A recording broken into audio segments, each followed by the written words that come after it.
what's missing in the Gen Z ecosystem is not even the little that you're given, you don't even take care of that, but yet you're looking at the Lamborghini. You didn't even steward the Kia right, like, because you're reaching for the Lambo. You're saying, I want the Range Rover. Your Kia has not been washed.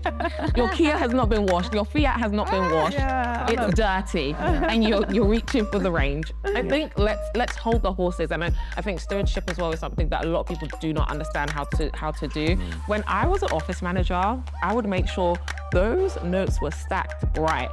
So I could make sure that you know that if I'm gonna deal with even just like office appliances, if I can do this well, I can do everything else well. And that's a mindset I've always carried into everything I've done, because the Lord says it himself, like, how can I, if you can't do with the small, how can I give you more? Yeah, that's true.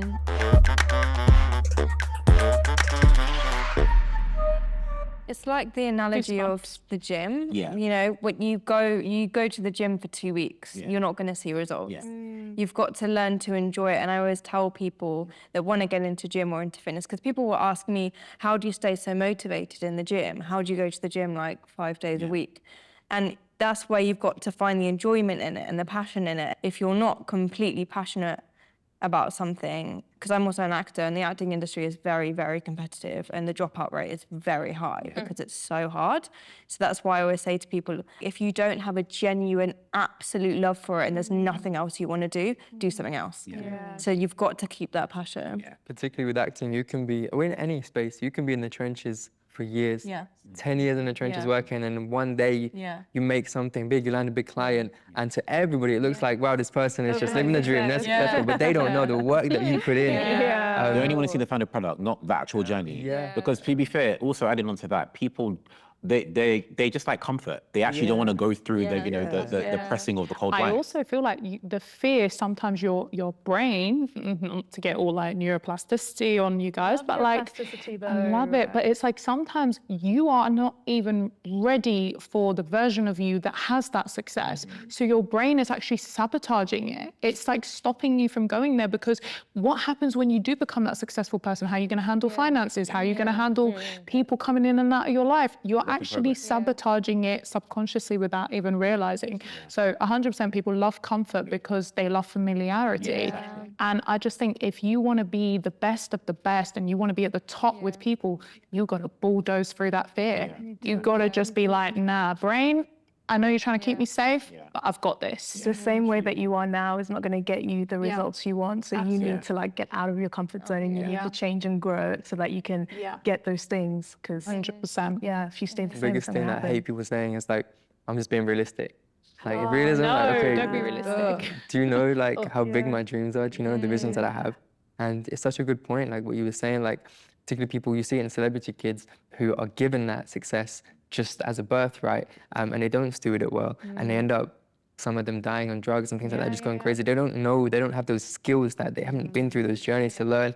And that's really actually why I respect your parents as well. Like you were saying that even though they've done well, they've still allowed you and told you that it's in the importance of what it is to work and to earn for yourself as well. So you have that discipline as well.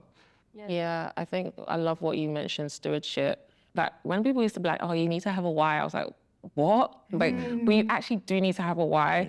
And even asking yourself a question of like, if this never paid me, could I still do it? Yeah, I would, because I genuinely love it. Like this brings me light, and I love helping people reach their success as well.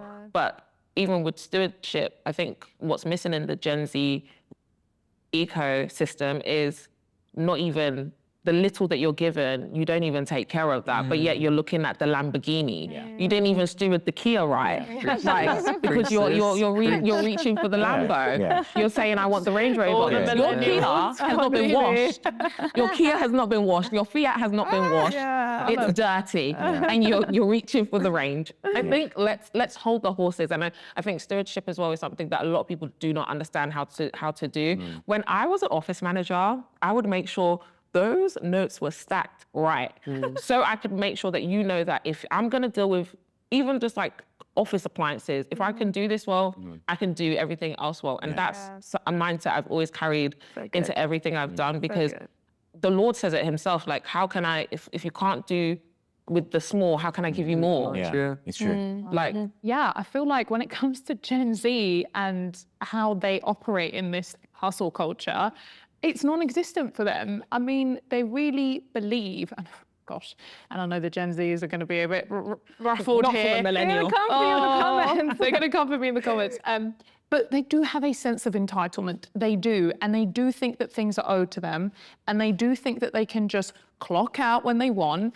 And it's like, no, actually, in order to be successful and to reach the highest of highs, you actually have to earn your way up like we all did. And you do have to start from the bottom. But Gen Z are, you've got to think, they're seeing all these influencers, they're seeing all these streamers, content creators just blowing up overnight, this whole viral, scene and this viral culture that we have. And so Gen Z is just feeling a bit like, well, you know what, I can just make it overnight. You can, but please don't discredit the work that goes into it. And so they're kind of, in a way, thinking, well, I just need to start a YouTube channel. Or for example, like people like, I should just go on OnlyFans and I'm going to be like Bonnie Blue. No, you're not. Not everyone makes it like Bonnie Blue, okay? The reality is it's dark out there. So I feel like Gen Z need to be a bit more, I don't want to say realistic because I don't want to like step on their dreams. We don't like that. But I think Gen Z need to be a bit more like open to absorbing knowledge and like learning, the ropes of things rather than just going, you know what, I just want to be the next, I don't know, like Chunks or... I think I definitely maybe 2 years ago went through a phase where I wanted that more and I was kind of sick of working these like minimum wage jobs. But then you've actually got to find what you want to do and your why. Because there's no point doing social media for the sake of doing social media. I always said, if you enjoy it, if you enjoy content creating, if there's a certain type of content you want to create, great. Because again, you've got to stay consistent with it. And sometimes it can take you years for it to even kick off. And I went through a phase where that's what I thought I wanted. And then last year, there was an incident where I posted like a few kind of sarcastic, jokey gym videos, and one got picked up by a really big account and shared on there. So it went viral. Started getting thousands of comments and stuff like that. But I actually didn't like it. I don't think I want to be an influencer because I just don't like the idea of putting myself on a platform where people I don't know can easily find me and like have certain opinions of me.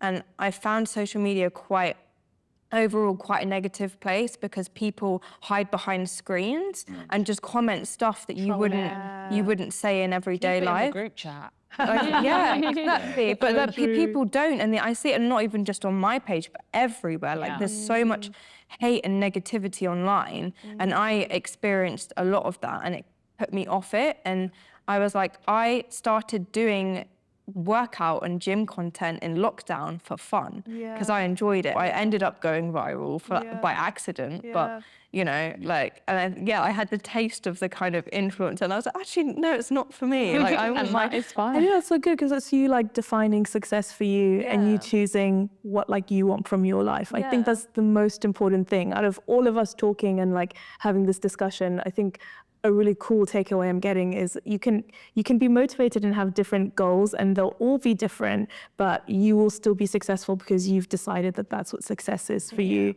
And that's like really, really important. In defense of Gen Z though, like bless them, the job market is awful. Do you know what I mean? They're having to do like 4-stage interviews. 4-stage interviews. People are like, there's A stars that you need to be getting. I was there in my little like A life. Do you know what I mean? When you were doing your A levels and your GCSEs, it was just A was it. Now there's like A star for your A levels. There's A-star. There's A-star, level 9 now.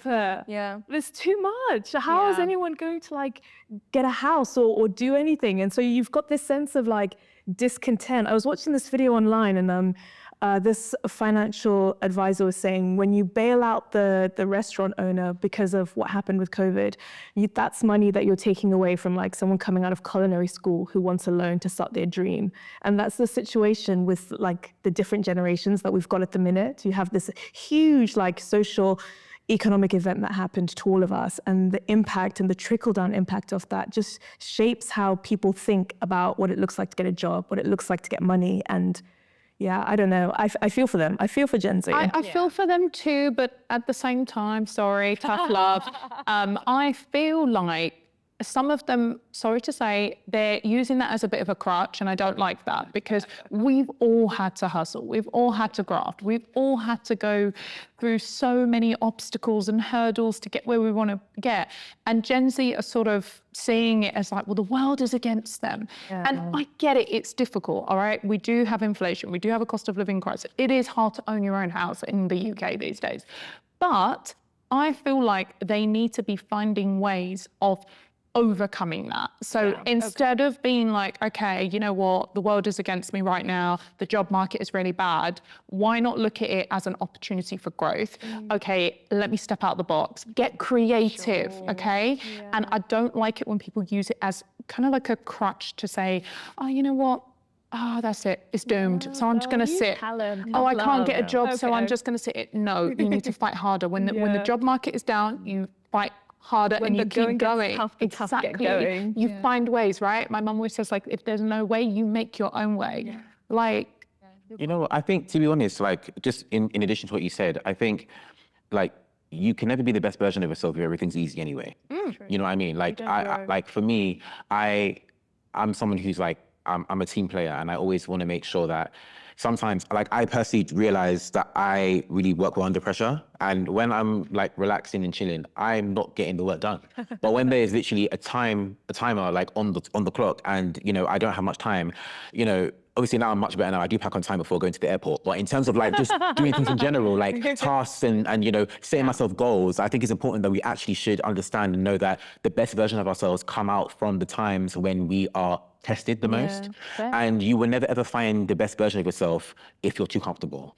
And for me, I've gone through a lot of, you know, situations in the past in terms of like my school life. I was bullied at school. At the time, I never understood why I was going through such hard times. But looking back, I've realized that it built me up to be the person I am today. And I have now become the voice for the voiceless. And I ain't no Oprah Winfrey, but I do know that there's some things that I've gone through that can help somebody else. We love it. You know, like, for example, on social media, the bullying that I see on people's comments is absolutely insane, and literally brings tears to my eyes, because these are people who just have a dream and they just want to do their own thing. But unfortunately, people who are hurt want to hurt other people. And I know what it's like to go through that. And many people don't know how to deal with that.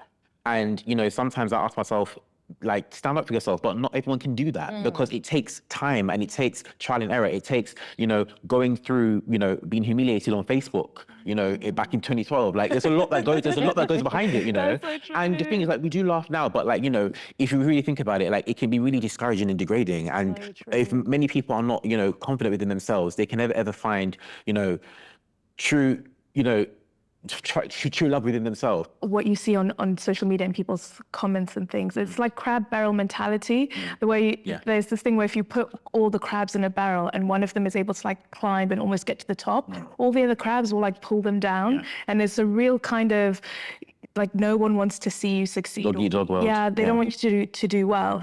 And I think the best quote I heard was, it's only beg until you're successful. Like, it's only cringe until you make it. And so people, I don't know, rolling their eyes or saying you're not being realistic or coming at you in the comments, like that will just be noise, but you have to keep doing it. You have to keep putting yourself out there and like keep trying. And it was just like the most helpful thing I heard. Like, it's only beg until you make it. So just forget the haters and keep showing up.